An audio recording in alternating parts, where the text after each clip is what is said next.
नमस्कार, good morning, जोहार। JCERT की डिजी स्कूल में आपका स्वागत है। प्रिय विद्यार्थियों, मैं आशा करता हूं कि आप इस पाठ से संबंधित डिजी क्लास के वीडियो कंटेंट देख चुके होंगे। आइए हम अब अपनी समझ का आकलन करते हैं।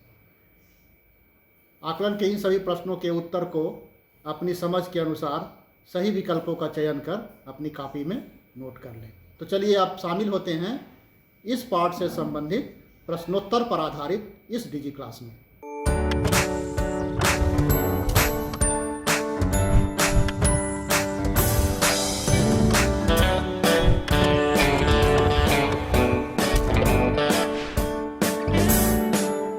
हाँ तो बच्चों, आइए अब हम लोग एक एक प्रश्न को देखते हैं और उसका सही उत्तर जानने का प्रयास करते हैं। आप ऐसा करें, सबसे पहले आप कॉपी और कलम निकाल लें और अपनी कॉपी में आप प्रश्न संख्या 1 से लेकर 10 तक अंकित कर दें।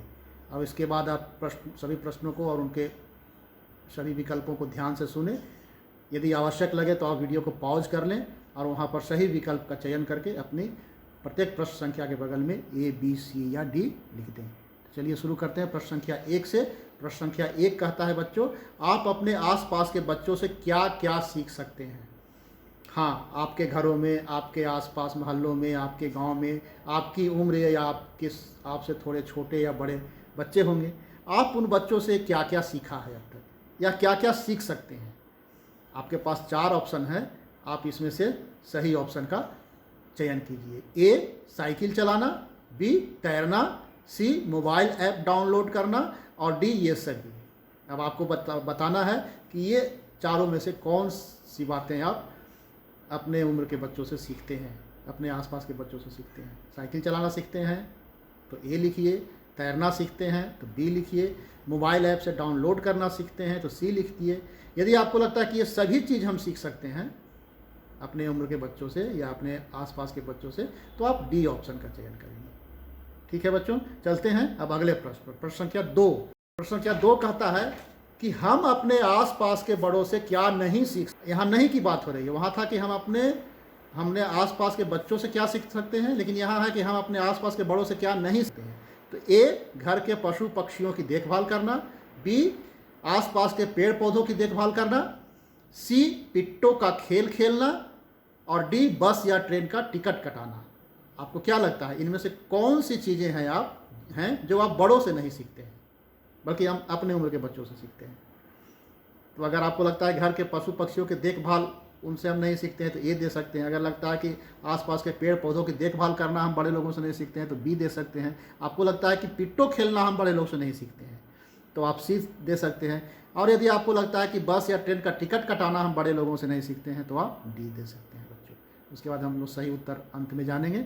अब चलते हैं प्रश्न संख्या 3 पर। 3 कहता है कि इनमें से किन कारणों से लोगों को अपने गांव या मोहल्लों या शहरों को छोड़कर हमेशा के लिए दूसरी जगह जाकर बसना पड़ता है। कौन से कारण हो सकते हैं जिस कारण बच्चों को अपने गांव, मोहल्ले, टोलों को छोड़कर दूर के शहरों में जाकर के बसना पड़ता है या दूर के किसी जगह पर जाकर के बसना पड़ता है। तो इसका ऑप्शन 4 है। ऑप्शन A, पर्व त्योहार के कारण, B, बड़े बड़े बांधों के निर्माण के कारण, C, तबादले के कारण या D, शादी ब्याह के कार्यक्रम में शामिल होने के कारण। आपको क्या लगता है किस कारण से लोग दूर जाके और हमेशा के लिए वहाँ रह जाते हैं। अगर पर्व त्योहार के कारण रहते हैं तो A लिखिए, बड़े बड़े बांधों के निर्माण के कारण रहना पड़ता है तो B लिखिए, तबादले के कारण, तबादला जान रहे होंगे, किसी सरकारी किसी नौकरी पेशा व्यक्ति का जब एक स्थान से दूसरे स्थान पर बदली होती है या ट्रांसफ़र होता है तो उसे तबादला कहते हैं। तो हमेशा के लिए क्या वो इसके कारण बाहर रह जाते हैं। अगर ऐसा लगता है तो C लिखिए। यदि लगता है कि नहीं, शादी ब्याह के कार्यक्रम में शामिल होने लोग जाते हैं और वहीं हमेशा के लिए रह जाते हैं तो D लिखिए।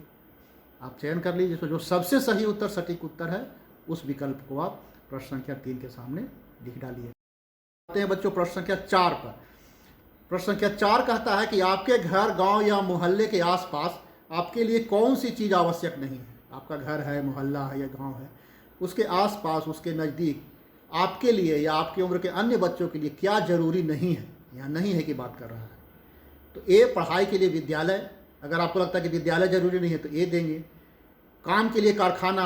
अगर आपको लगता है कि काम करने के लिए कारखाना ज़रूरी नहीं है हमारे उनके बच्चों के लिए या मेरे लिए तो आप B देंगे। यदि आपको लगता है खेलने के लिए मैदान आपको नहीं चाहिए, आपके लिए ज़रूरी नहीं है, तो आप सी देंगे। अब यदि आपको लगता है कि मनोरंजन के लिए पार्क की आवश्यकता हमें नहीं है, हमें हमारे उम्र के बच्चों को, तो आप डी देंगे। आप देख लिए बच्चों, जो आपको सही ऑप्शन लगता है उस ऑप्शन को आप प्रश्न संख्या 4 के सामने लिख डालें। और उसके बाद अब चलते हैं हम लोग अगले प्रश्न संख्या 5 पर। कई परिवार अलग अलग कारणों से बड़े शहरों में रहने के लिए जाते हैं, वहाँ इनके जीवन में किस प्रकार का बदलाव आ सकता है? जब कोई परिवार किसी कारणवश अपने गांव या मोहल्ले को छोड़कर दूर के किसी शहर में जाकर बसता है, तो वहाँ उनके जीवन में पहले की अपेक्षा कौन सा बदलाव आ सकता है? ए, इनके काम में बदलाव, ये जो यहाँ काम कर रहे थे अब वहाँ काम इनका बदल जाएगा या वही काम रहेगा। बी, इनके नाम में बदलाव, इनका जो यहाँ नाम था वहाँ उनका नाम बदल जाएगा या यही रहेगा। सी, इनके आपसी रिश्ते में बदलाव, इनके घर में परिवार में जो एक दूसरे के साथ रिश्ते था, क्या दूसरे जगह पर चले जाने से वहाँ इनके रिश्ते बदल जाएंगे? आप ये सोच सकते हैं। और डी, इनकी शारीरिक बनावट में बदलाव, इनका जो शारीरिक बनावट है, कद है, काठी है, क्या उसमें परिवर्तन होगा? ये चारों में जो सबसे सटीक उत्तर आपको लगता है बच्चों, आप उसका चयन कीजिए और प्रश्न संख्या 5 के सामने उसे अंकित कर लीजिए। प्रश्न संख्या 6 में देखते हैं कि बड़े शहरों में गंदगी फैलने का मुख्य कारण क्या है? आपको पता करना है कि बड़े बड़े शहरों में गंदगियाँ जो फैलती हैं उसका मुख्य कारण क्या है। ए, कल कारखानों से निकलने वाले दूषित जल। बी, घर के रसोई घर तथा शौचालयों से निकलने वाले गंदे पानी। सी, ये दोनों, कल कारखानों से निकलने वाले दूषित जल भी और घर के रसोई घर तथा शौचालयों से निकलने वाले गंदे पानी का। अगर आपको लगता है कि इन दोनों कारणों से बड़े बड़े शहरों में गंदगी फैलते हैं तो आप सी का ऑप्शन दे सकते हैं। यदि आपको लगता है कि नहीं ये तीनों में से कोई भी सही नहीं है तो आप डी का ऑप्शन भी चुन सकते हैं। ये आपको तय करना है, आप पहले विचार कर लें सही तरीके से। हम लोग आते हैं अगले प्रश्न 7वें प्रश्न पर। 7वां प्रश्न हम लोग जानते हैं, इनमें से कौन सी चीज़ आम लोगों को गांव की अपेक्षा शहरों में आसानी से उपलब्ध है? ए, स्वच्छ हवा। बी, स्वच्छ जल। सी, रोजगार के साधन। और डी, रहने का घर। बच्चों, जब कोई परिवार अपने गांव को छोड़ के शहरों में जाता है तो वहाँ क्या उसे आसानी से मिल जाता है जो गांव में उसे नहीं मिल रहा था? तो ये 4 चीज़ है। क्या उसे शहरों में गांव की अपेक्षा स्वच्छ हवा अधिक अच्छा मिल जाता है आसानी से, या स्वच्छ जल, साफ सुथरा जल मिल जाता है अच्छा से, या रोजगार के कई विकल्प मिल जाते हैं? गांव में जो रोजगार के कुछ काम थे उस शहरों में जब जाता है तो कई तरह के अन्य तरह के रोजगार मिल जाते हैं उसके, या वहाँ पर जाने के बाद उसे घर आसानी से, रहने का घर आसानी से मिल जाता है। इन चारों में से जो आपको सही लगता है उसका आप चयन कीजिए। इसके बाद हम लोग आगे पढ़ते हैं 8वें प्रश्न पर। 8वां प्रश्न कहता है बच्चों कि देश के विकास के लिए बहुत सारी बड़ी बड़ी योजनाएं जैसे पुल, कारखाने, हाईवे आदि बनती हैं।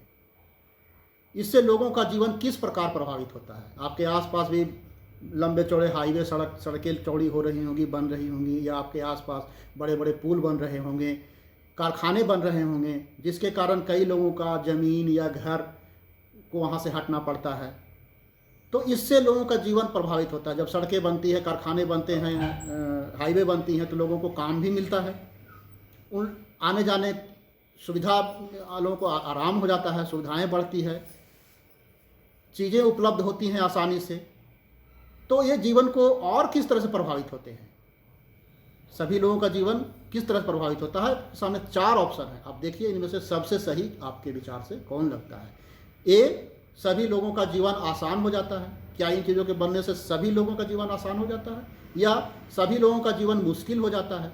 या अगर आपको लगता है कि नहीं, इन सारी चीज़ों के बनने से सभी लोगों का जीवन और भी मुश्किल हो जाता है, तो आप बी दे सकते हैं।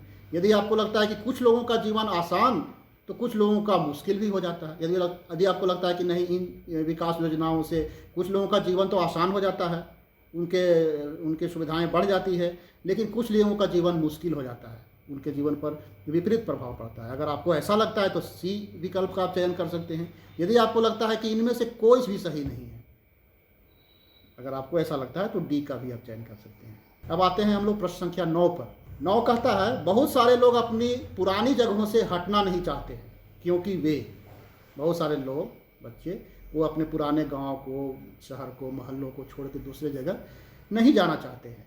उसका कारण क्या हो सकता है? आपके सामने 4 कारण दिए गए हैं, आप देखिए इनमें से सबसे सही कारण कौन हो सकता है? ए, अपने नज़दीकी दोस्तों रिश्तेदारों से दूर नहीं जाना चाहते हैं। वे लोग नहीं चाहते कि अभी जो हमारे नज़दीकी दोस्त हैं, रिश्तेदार हैं, साथी हैं, उनसे हम हमेशा के लिए दूर चले जाएं। बी, अपने पुराने काम धंधे को छोड़ना नहीं चाहते हैं। यहाँ पर जो पहले से काम धंधे कर रहे थे, कोई खेती बाड़ी कर रहे थे, कोई व्यवसाय कर रहे थे, कोई शिल्प का काम कर रहे थे, तो चाहते हैं कि वहाँ दूसरी जगह जाने से ये काम हम वहाँ नहीं कर पाएंगे, मेरा काम ये छूट जाएगा, इसलिए वे दूसरी जगह नहीं जाना चाहते हैं। या आपको लगता है कि नहीं, स्थानीय गीत संगीत एवं मनोरंजन का अवसर खोना नहीं चाहते हैं। उनको लगता है कि यहाँ कितना अच्छा हम लोग मनोरंजन करते हैं, मिलजुल कर एक दूसरे के साथ गाते हैं, बजाते हैं, नाचते हैं, गीत गाते हैं। वो नहीं चाहते कि दूसरी जगह जाए और हमारा ये जो मनोरंजन का, एक दूसरे के साथ मिलने जुलने का जो अवसर है, ये वहाँ पर समाप्त हो जाए। अगर आपको सी लगता है तो सी दीजिए। या यदि आपको लगता है कि इन सभी चीज़ों से दूर नहीं होना चाहते हैं, अगर आपको लगता है कि नहीं, लोग एक जगह से दूसरी जगह जाना नहीं पसंद करते हैं क्योंकि ये तीनों चीज़ें उन्हें लगता है कि हमें छूट जाएगा वहाँ, तो अगर आपको ऐसा लगता है तो आप डी ऑप्शन को भी चुन सकते हैं। इसके बाद हम लोग अंतिम प्रश्न पर चलते हैं बच्चों। प्रश्न संख्या 10। प्रश्न संख्या 10 कहता है कि शहरों में किन चीज़ों की आवाज़ अधिक सुनाई देती है? आपको मौका मिला होगा शहरों में भी जाने का। यदि गांव में रहते हैं तो शहरों में जाते होंगे, या शहरों में रहते हैं तो कभी गांव में भी आते होंगे बच्चों। तो आपने अनुभव किया होगा कि शहरों में किन चीज़ों की आवाज़ अधिक सुनाई देती है। ए, गाड़ियों के इंजन की। बी, चिड़ियों के चहचहाहट की। सी, जानवरों के गले की घंटी की। और डी, गीत संगीत एवं ढोल मांदर की। आपको क्या लगता है इन चारों में से कौन सी आवाज़ शहरों में अधिक सुनाई देती है? आप चयन कर लीजिए। ये 10 प्रश्न, और उसके बाद अब हम लोग आगे चलते हैं कि इसके बाद हमें क्या करना है। हाँ, तो बच्चों, मैं समझता हूँ कि आपने इस पाठ से संबंधित इन सभी प्रश्नों का उत्तर अपनी कॉपी में नोट कर लिया होगा। अब आप अपने उत्तर की जांच इस वीडियो के नीचे डिस्क्रिप्शन बॉक्स में जाकर कर सकते हैं। तो आप अभी सभी प्रश्नों का उत्तर आपने दिया है, अब आप उस उत्तर से इसका मिलान कर लीजिए और फिर देखिए कि कौन कौन से आपके उत्तर सही हैं और कौन कौन से गलत हैं। आप सभी प्रश्नों का एक बार फिर वहाँ पर भी देख सकते हैं। इन सभी प्रश्न को आप इत्मीनान से पढ़ सकते हैं वहाँ, और उसके सही उत्तर को आप भी देख सकते हैं। और हाँ, इसके पश्चात इन सभी प्रश्नों और उनके उत्तर पर अपने भैया, दीदी, मम्मी, पापा, दोस्तों या अन्य लोगों के साथ बातचीत कीजिए और अपनी समझ का विस्तार कीजिए। आवश्यक लगे तो संबंधित वीडियो कंटेंट को कोड के द्वारा सर्च करके आप फिर से देख सकते हैं। आपको लगता है कि ये प्रश्न का उत्तर कैसे हुआ, या इसका प्रश्न का उत्तर आखिर अगर आपको समझना चाहते हैं और अच्छी तरह से, तो आप फिर से ये इस पाठ से संबंधित जितने भी वीडियो हैं आप उनको फिर से सर्च करके देख सकते हैं। आप यदि इस चैनल को सब्सक्राइब कर लिए होंगे तब तो आपको आसानी से मिलता रहेगा ये वीडियो। आप उसको सर्च कीजिए, कोड है EVS 5L। L1 करेंगे तो लेसन 1 का मिलेगा, EVS 5L2 करेंगे तो लेसन 2 का मिलेगा, EVS 5L3 करेंगे तो लेसन 3 का सारा वीडियो आप देख सकते हैं। ये पाठ हम लोग पर्यावरण अध्ययन हमारी दुनिया पाठ्य पुस्तक के पाठ संख्या 3 से संबंधित पाठ का प्रश्न उत्तर से संबंधित ये भाग है। तो धन्यवाद बच्चों, ढेर सारी शुभकामनाओं के साथ फिर मिलते हैं अगले पाठ से संबंधित वीडियो कंटेंट और स्व आकलन के प्रश्नों के साथ। तब तक के लिए गुड बाय। धन्यवाद बच्चों।